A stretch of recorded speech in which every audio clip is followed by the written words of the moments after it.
दोस्तों, बंगाल चुनाव के दौरान प्रधानमंत्री एक ऐसे मंदिर जाते हैं जहां पर तांत्रिक पूजा की जाती है, जहां पर सिद्धि प्राप्त करने के लिए बलि दी जाती है और जहां प्रसाद के रूप में आपको मटन दिया जाता है। और यह मंदिर लगभग 300 साल से अधिक पुराना है और मान्यता यह है कि इस मंदिर में जो भी जाता है उसकी मनोकामनाएं पूरी हो जाती हैं। अब प्रधानमंत्री इस मंदिर में गए हैं, तब से इस मंदिर की चर्चा पूरे देश में हो रही है।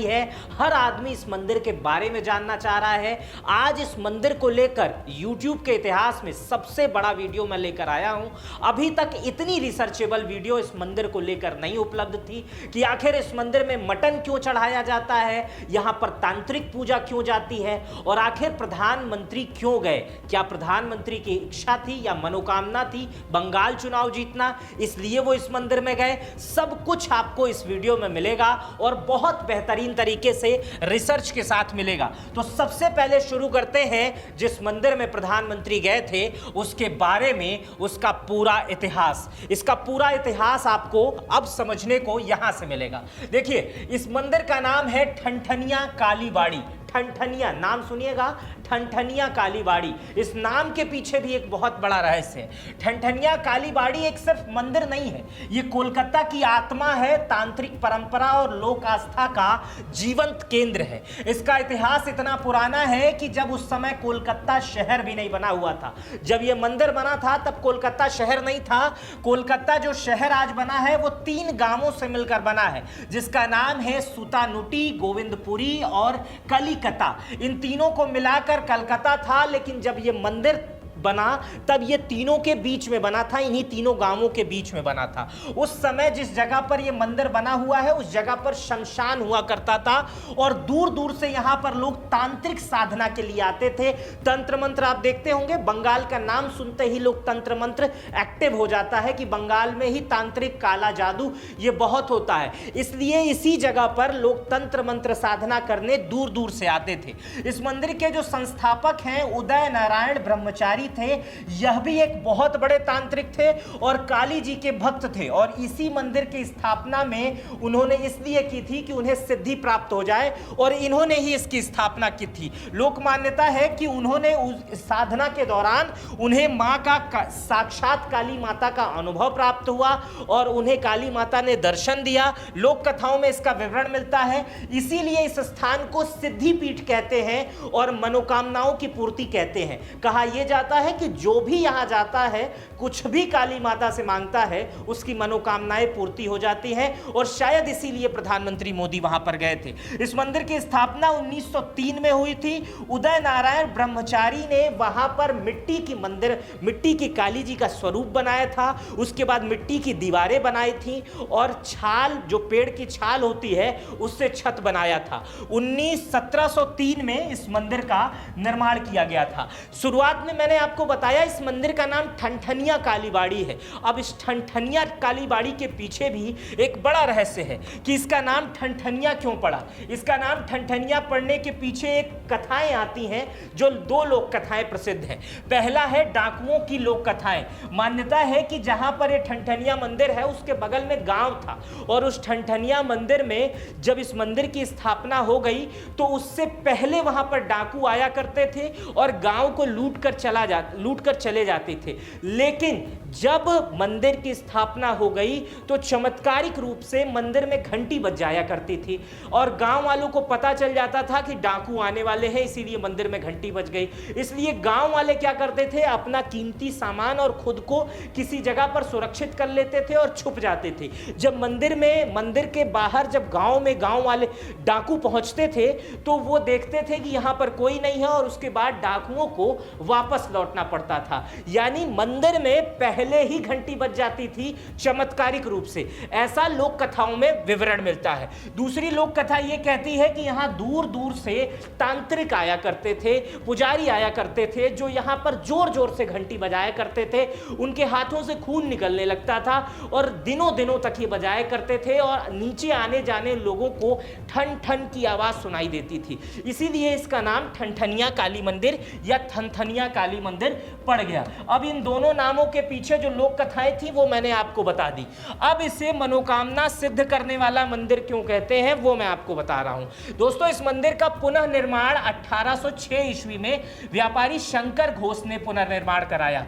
उन्होंने मंदिर परिसर में शिव मंदिर भी बनवाया और उनके जो वंशज हैं वो आज भी इस मंदिर की पूजा करते हैं, मतलब उनके वंशज ही उस मंदिर के पुजारी हैं। प्रधानमंत्री मोदी भी जिनसे मिले वो उनके वंशज ही थे।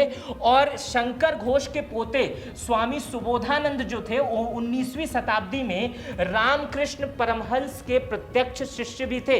रामकृष्ण वही परमहंस जिनके शिष्य स्वामी विवेकानंद भी रहे, और रामकृष्ण परमहंस को दुनिया का सबसे बड़ा काली भक्त माना जाता था कि रामकृष्ण परमहंस काली जी से बात करते थे, साक्षात्कार करते थे और हर सवाल जवाब उनसे किया करते थे।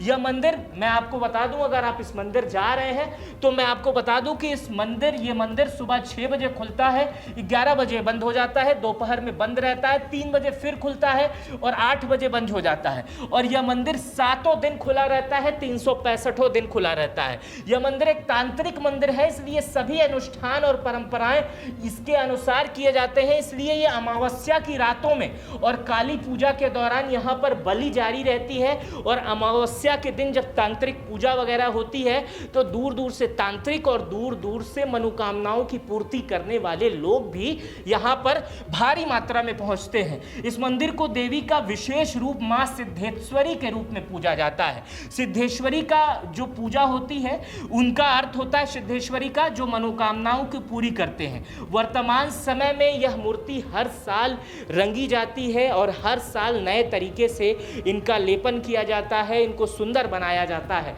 लेकिन माँ सिद्धेश्वरी की यहाँ पर पूजा की जाती है सिर्फ इसीलिए कि लोगों की मनोकामनाएं पूरी हो। और ऐसी मान्यता भी है कि जो यहाँ पर जाता है खाली हाथ नहीं लौटता है। प्रधानमंत्री मोदी अगर यहाँ गए हैं तो शायद इसके पीछे बहुत बड़ी वजह या बहुत बड़ा हाथ हो सकता है। अब मैं आता हूं इस विषय पर कि इस मंदिर में मटन का भोग लगता है। कुछ लोग ये कहते हैं कि ये परंपरा का, सनातन परंपरा का हिस्सा नहीं है, हिंदू परंपरा का हिस्सा नहीं है। लेकिन जो कारण दिए जाते हैं, जो साधुओं के द्वारा या सनातनियों के द्वारा ही जो कारण दिए जाते हैं, वो मैं आपको बताता हूं कि इस मंदिर में मटन का भोग क्यों लगता है, कब से लगता है, आखिर इसका कारण क्या है। दोस्तों, माता काली की उपासना के जो मुख्य सिद्धांत होते हैं वो तांत्रिक परंपरा से जुड़े होते हैं। और तंत्र की दुनिया में 3 गुणों से देखा जाता है। पहला होता है सात्विक, दूसरा होता है राजसिक और तीसरा होता है तामसिक। जो सात्विक होता है वो शुद्ध और शांत होता है, जैसे अगरबत्ती जलाया, आप ओम का पाठ किए, माता काली का हवन किए। जो राजसिक होता है वो क्रियाशील होता है, ऊर्जा होती है, उसमें बहुत विधि विधान से खूब सारा फल फूल चढ़ा के, ढम ढम बजा के, आप कई बार पिक्चरों में भी देखते होंगे। तामसिक में गहन, भौतिक और प्रबल होता है। काली को तामसिक ऊर्जा की देवी माना जाता है, इसलिए उन्हें वही अर्पित किया जाता है जो वास्तविकता है। यानी भोजन में जो आम लोग खाते हैं जैसे मांस, मछली, शराब, इस परंपरा को मानने वाले लोगों का मानना है कि देवी से कुछ नहीं छुपाना है, पूरी सृष्टि उन्हीं की है। इसीलिए जो काली को मानते हैं, आप तांत्रिक वगैरह को देखते होंगे, वो पूरे मुंड की माला भी पहनते हैं, वो शमशान में भी बैठते हैं, वो मांस का भी सेवन करते हैं, वो मदिरा का भी सेवन करते हैं। इसीलिए वो तामसिक प्रबल होते हैं। और काली जी चूंकि तंत्र प्रक्रिया से जुड़ी हुई हैं, तंत्र साधना से हैं, इसीलिए काली को खुश करने के लिए अक्सर तंत्र में और मंत्र में तामसिक गुण का उपयोग किया जाता है। अच्छा, दूसरा कारण है बंगाल की पृष्ठभूमि। बंगाल की संस्कृति बड़ी अनूठी है। बंगाल में लोग दाल में भी मछली का सिर डाल के खाते हैं और इतना ज्यादा वहां पर मछली प्रसिद्ध है। अभी बंगाल की राजनीति में बड़े बड़े राजनेता बोल रहे हैं मछली खूब खाइए, यहां पर 4 गुना मछली आएगी। इस तरह के तमाम स्टेटमेंट आप सुन रहे होंगे। बंगाल यानी मछली, यहां सिर्फ धर्म नहीं, स्थानीय जीवन शैली में बंगाल में मछली जो है वो सामान्य रूप से आम बात है। इसलिए ऐसा वहां माना जाता है कि जो वो खुद खाते हैं वो भगवान को भी चढ़ाते हैं, अक्सर वो देखा जाता है। बंगाल में मछली और भात खाना मांसाहारी कई लोग मानते ही नहीं और उसको वेज की श्रेणी में रख देते हैं कि जो समुद्र से निकला हुआ या जल से निकली हुई मछली है वो वेज की श्रेणी में है। हालांकि ऐसा है नहीं, लेकिन वहां के लोगों की मान्यता है। और तीसरा जो इसमें सबसे बड़ा कारण है मटन चढ़ाने को लेकर, वो स्वामी रामकृष्ण परमहंस से जुड़ा हुआ है। मां काली के एक भक्त थे केशव चंद्र सेन, उनकी बीमारी से जुड़ा हुआ एक प्रसंग आता है जिसमें उन्होंने ब्रह्मानंद केशव सेन को शीघ्र स्वस्थ होने की कामना करने के लिए मां सिद्धेश्वरी को दब चिंगरी अर्पण करके पूजा की थी। दब चिंगरी का मतलब होता है नारियल प्लस झींगा। ये भगवान को मां काली को चढ़ाया था और उसके बाद से मां काली को अक्सर वो भोग चढ़ने लगा जो मांसाहार था। और जब जब किसी की तबीयत खराब होती थी तो मां काली को बलि के रूप में ऐसे भोग चढ़ाए जाते थे जो जीव थे और उसके बाद से उनका भोजन वो लोग कर लेते थे। तो ये यहाँ की स्थिति थी। और उसके बाद से रामकृष्ण परमहंस चूंकि काली के भक्त थे, उन्होंने इस सिद्धांत को शुरू कर दिया। उसके बाद से ये परंपरा चलते आई। तो आज आप ये समझ गए होंगे कि इस मंदिर में मटन का भोग क्यों लगाया जाता है, प्रधानमंत्री मोदी क्यों गए और इस मंदिर की व्याख्या क्या है, इस मंदिर का इतिहास क्या है। फिलहाल अगर आप चैनल पे नए हैं तो सब्सक्राइब कर बेल आइकन दबा दीजिएगा। और हाँ, एक बात जरूर बताइएगा कि आप इस मंदिर के बारे में पहले जानते थे या नहीं जानते थे। अगर आप जाने का प्लान बना रहे हैं तो आप कमेंट करके जरूर बताइएगा, क्योंकि मैं जानना चाहता हूं कि मेरी ये वीडियो देखने के बाद कितने लोग इस मंदिर में जाने का, इस मंदिर के पास जाने का प्लान बना रहे हैं। अपना बेहद ख्याल रखिएगा, कमेंट में जरूर बताइएगा। अपना बेहद ख्याल रखिएगा। बहुत बहुत शुक्रिया।